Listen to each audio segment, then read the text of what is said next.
at this time of year, don't let the distractions of the season get in the way, because it is imperative that we get this message and that we don't wait another year, that we don't even need to wait until next week, that we get it today. And so my goal and my intention that this day, that collectively we choose to allow the human aspect, the egoic aspect, to give way to the divine in you, as you, through you. That what shook to the core of my being, this thought of oh, Christ divine, and this night, this holy night, is now. And it is in and as each one of us, may we regard one another with that same expectancy, that same prophecy, that same love, unconditional, that same expectation of being saved, as if there was ever anything to be saved from other than that human aspect, the egoic aspect, the separated self, fear giving away to love. That's ever the only choice, and that's what we get to talk about really every Sunday. But it seems to escalate during this time of year. So I'm going to get rid of all my distractions, and I don't know where I'm going to put them. I'm going to give them to Dan DeFigio. Thank you so much, sir. And in giving away those distractions, I then become a clear channel for what the message really is. And so don't let the idea of a Christ candle or the words Christ divine get in the way. When Dan said earlier in his introduction that we honor all pathways to God, we absolutely do. But I want you to understand what this concept means, that it is really not about Jesus, the historical figure. Though Jesus became the latest, greatest example of that which is within and inherent within each of us. But that there are parallel stories and myths that are very similar to this particular story that well predate 2,000 years ago. There are at least 10 different quote-unquote Christ-like figures, and more than that are supposed the saviors of the world, that have appeared lifetime after lifetime. So please, my urgency is not to get stuck on the languaging, but to know that our language limits us, and to look at what it's pointing to. And more aptly put, who it's pointing to. It's pointing to you, to me, to us. Nothing's going to get birthed, you guys. Don't worry. It'll be okay. It's not going to be birthed because it already has been. It has already occurred. It is already accomplished. All we need do is recognize it. All we need do is accept it. All we need do is remove the obstacles and the barriers, the distractions from that which already is, that you are already a Christed individual, which simply means you're already anointed. You're already the divine offspring. As it is said by Ernest Holmes, he says, who is Christ? He says, the Son, begotten of the only Father, not the only begotten Son. We have it backwards. One source, one creator, one offspring. And that shard of the divine, that one aspect of all that is in truth and reality is embedded, is hid within each one of us. It is a mystical concept. It is not a religious concept. It's a mystical concept. And we can choose any pathway. I liken it to a trailhead. And we can pick our trailhead, a religion, a pathway, if you will. And your climb to the summit will vary depending upon which trailhead you picked But once you get to a certain elevation, they all meet in oneness. They're all saying the same thing, and it's a mystical concept that the eternal is forever begetting the only begotten. That we as Christ, as the divine idea in the mind of God, that we're nestled right now in the heart and mind of God.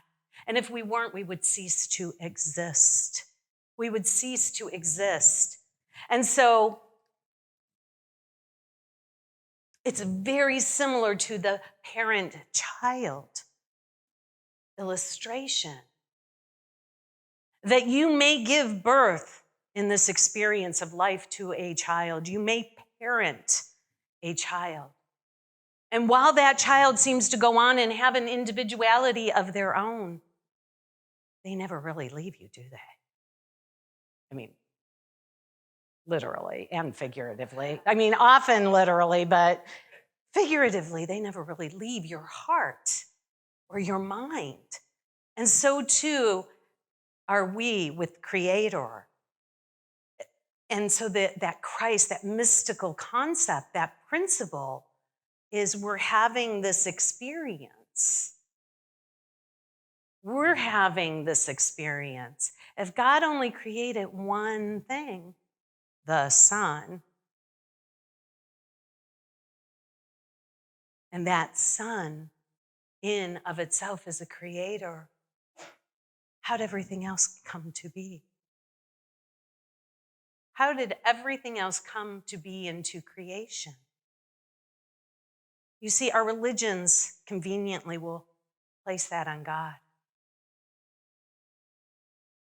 But I say it's our creation. I say that everything that we are experiencing is an aspect of our creation, individually and collectively as sons and daughters of the one source. And what does that do? That makes us fully responsible, 100% for what we're experiencing and what we're not experiencing. This is the mystical aspect where the human, the egoic, the separate aspect gives way to the divine. And in that perfect alignment flows that beauty and that love, which is changeless, which is endless, which is forevermore. So the invitation is at this time and during this season, which is so wonderful, gives us a great opportunity to practice what we teach all year long, a great opportunity to look at what are our distractions or our obstacles. What's getting in the way? What's getting in the way of you being the clear voice, the clear channel for spirit? And when you look at the season and all of its outer, what we call it, accessories, you know, the lights and the gifts and the candles and all of that, when we surrender that, knowing that that is a choice, it can be a distraction. It can distract us from what is true and true. Or we can elevate it and we can say it's an echo of the divine. That it is a representation of something that is ineffable, something that is a quality, something that is beyond and back of all form. And that's what we celebrate. So the human giving way to the divine, the human aspect,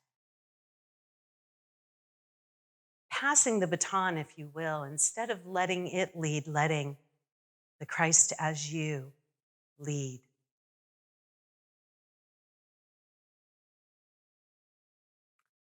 My goal, and the reason I think that this is so important for us to go here, folks, is because there are probably people in this community, in this audience, that has some woundedness from their religion of upbringing. And some of it may have to do with Christmas or with Christianity. And so look where your triggers are and look at them and begin to forgive, begin to realize that we're talking about a mystical teaching that is beyond anything that could ever be confined in a religion. Begin to erase the whiteboard, if you will, and go within to the authority of your own soul and ask from that divine self what is true.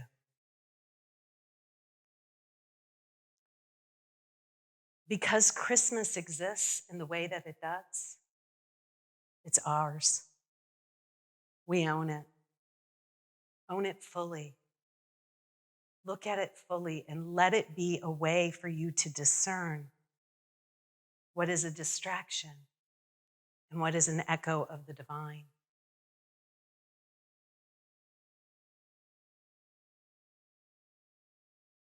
Science of mind will improve our lives and our living so that the distractions of our lives will be diminished. But science of mind and spirit leads to awakening and to enlightenment. We must add and surrender to what Ernest Holmes would say, love pointing the way.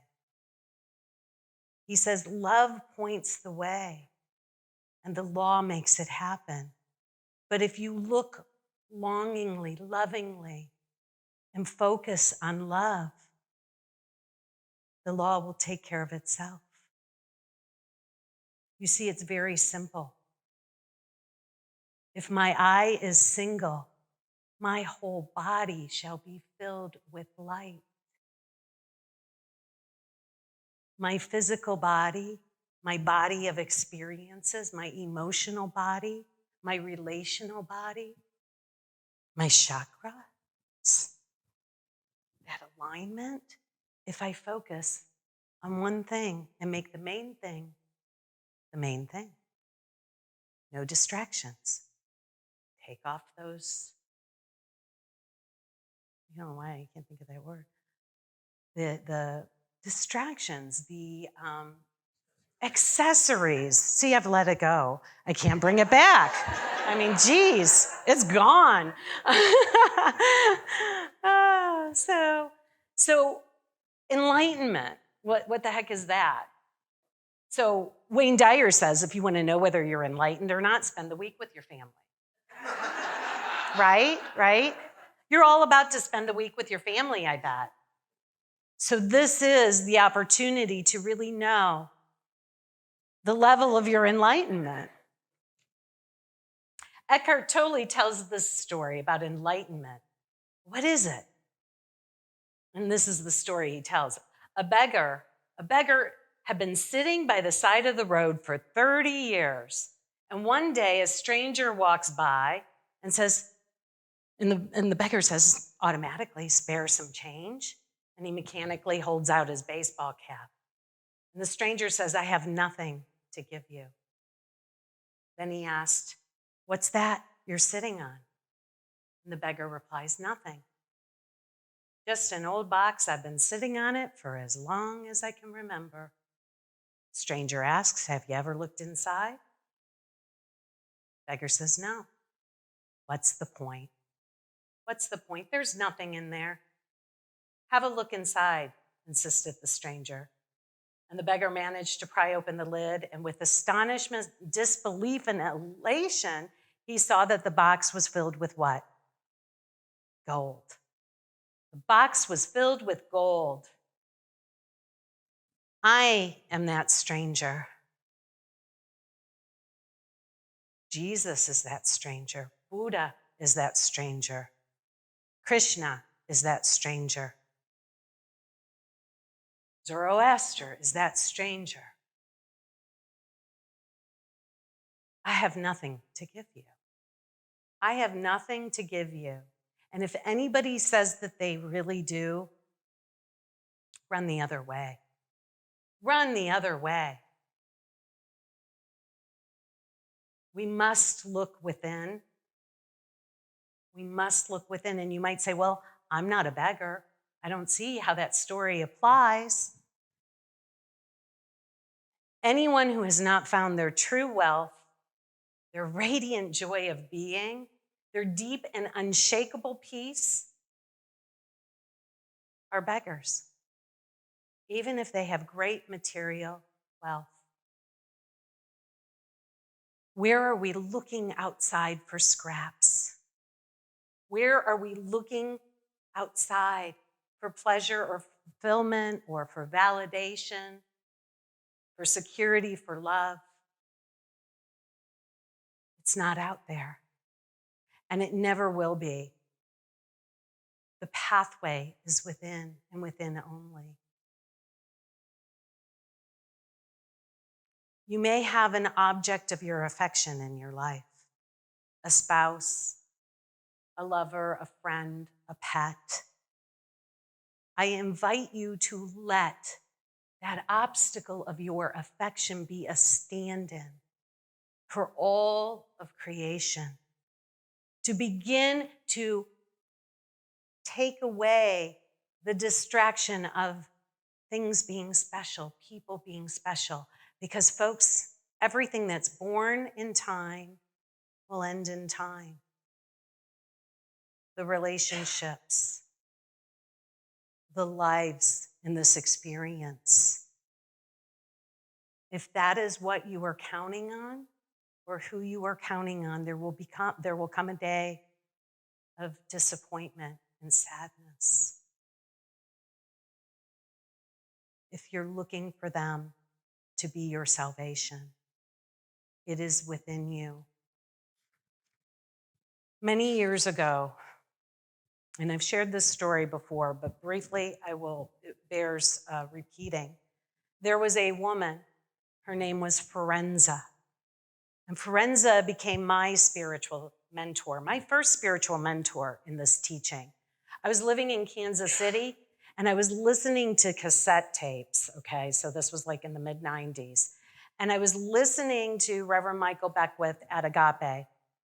And he introduced this woman named Forenza, and they celebrated her 80th birthday. And he brought her on the stage. Now, mind you, I couldn't see her, but I could feel and hear what was going on. And he introduced her, and he said, this is what 80 looks like when you pray and you meditate and you make God the main thing in your life. And I could imagine that she was just this beautiful, vital person. But when I heard her she spoke to my heart. So much so that I tracked her down and called her. And she became my practitioner, my spiritual counselor over the phone. Years later, I moved to Los Angeles, and I got to sit at her feet, so to speak. And she was my spiritual teacher then. And I loved her dearly. And what I loved about her is that when I was with her, I felt loved. And I felt loved by my parents. She had no reason to love me. She didn't give birth to me. She didn't raise me. This was a woman that loved me unconditionally. And when I would sit with her, she'd have 2 chairs and she'd have some tea and she'd have a blanket and she'd cover my feet. We're in California, but it was love and loving, and I felt loved by her. And she passed away. She consciously let go of her body, consciously let go of this life. And when she did, I went to her memorial, and I sat in a space like this. And I remember thinking, God, she loved me more than anybody else.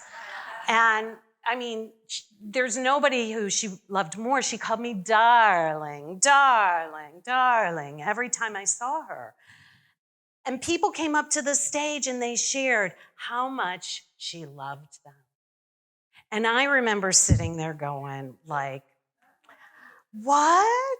She loved them, and she loved that person and that person and that person. And for a moment I sank because I wasn't special any longer. Be careful what you make special. Be careful who you make special in your love. The lesson for me was a shift from this idea of specialness to this idea of unconditional, absolute love. that wasn't connected with the personality, was not connected with who I was or what I did or whether I was their offspring. It was just love, no strings attached. And she loved everyone. My call to you today is to begin to release the specialness of Christmas, the specialness of Jesus, the specialness of Mary and Joseph and all of the characters in this scene. That the message was that what is occurring here on this landscape in this story is your story. It's not out there, it's in you. And it's about us. It's about us awakening, shifting in consciousness. When Archangel Gabriel came to Mary, he said, "Greetings, favored one. Greetings, favored one." Kind of like Forenza. Darling. That wasn't just for Mary. Greetings, favored one. Look to your neighbor right now. Look at them and say, "Greetings, favored one. Greetings, favored one. Greetings."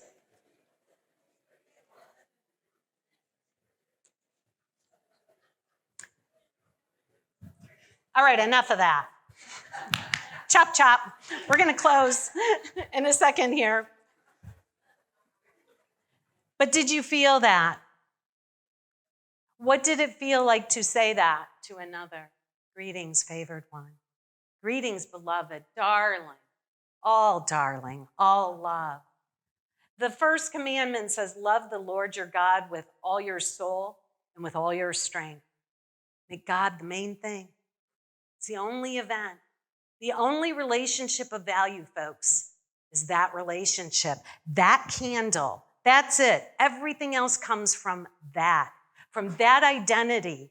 Oh, God and I are one. Everything else comes from that.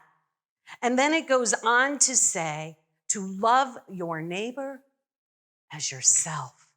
Now that's the rub. Oh, I can love my neighbor as yourself. The threshold with which you love yourself is how you are able to love the world, because there is nobody really but you and God anyway. Remember, you looked at the other and said, favored one. So that's the only gig in town. I want you to watch how you love yourself this season. Love is patient and kind. How are you patient and kind with yourself? Is there a voice of love saying, darling, most favored one? Or is there a voice beating you up? Be very mindful of this, because you cannot love another until you get really clear and straight in loving yourself. It doesn't dishonor you. That voice must not dishonor you or others. It doesn't delight in evil, which is just mistaken belief, but rejoices in truth.